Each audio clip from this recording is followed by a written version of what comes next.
Next saris అండి. So ఇది వచ్చేసి మనకి మంచి వామ్ సిల్క్ స్టైల్ అనమాట. వామ్ సిల్క్లో ఉంటుంది శారీ వచ్చేసి. సో ఈ విధంగా ఉంటుందన్నమాట.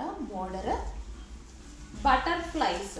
సో దీని మీద ఫుల్ ట్రెండింగ్లో ఉన్నటువంటి బటర్ఫ్లైస్ శారీస్ వచ్చేసి ఎప్పుడు ఏ డిజైన్ అయినా చాలా ఫేమస్ అవుతాయండి. చాలాసార్లు చూసాను, చాలా ఫేమస్ అవుతాయి. మనం సేల్ చేస్తుండగా అర్థమవుతుంది. ఇది బ్లౌజ్ అనమాట.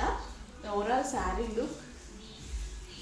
ఇంకా కలర్ కోసం చెప్పేది ఏముంది, మార్కెట్లో ఇప్పుడు ఏదైనా కలర్ ఫుల్ ట్రెండింగ్లో నడుస్తుంది అంటే violet colour, dark violet. And ఇది పళ్ళు పార్ట్. ఈ శారీస్ చిన్న వాళ్ళకి బాగుంటాయి, పెద్ద వాళ్ళకి, అన్ని ఏజ్ గ్రూప్స్ వాళ్ళకి బాగుండే శారీస్ అండి. అన్ని ఏజ్ గ్రూప్స్ వాళ్ళకి పర్ఫెక్ట్గా ఉంటాయి అన్నమాట. సో సూపర్గా ఉంది కదా శారీ, కూడా చాలా బాగుంది. అన్ని ఏజ్ గ్రూప్ వాళ్ళకి సెట్ అయ్యేటువంటి శారీస్.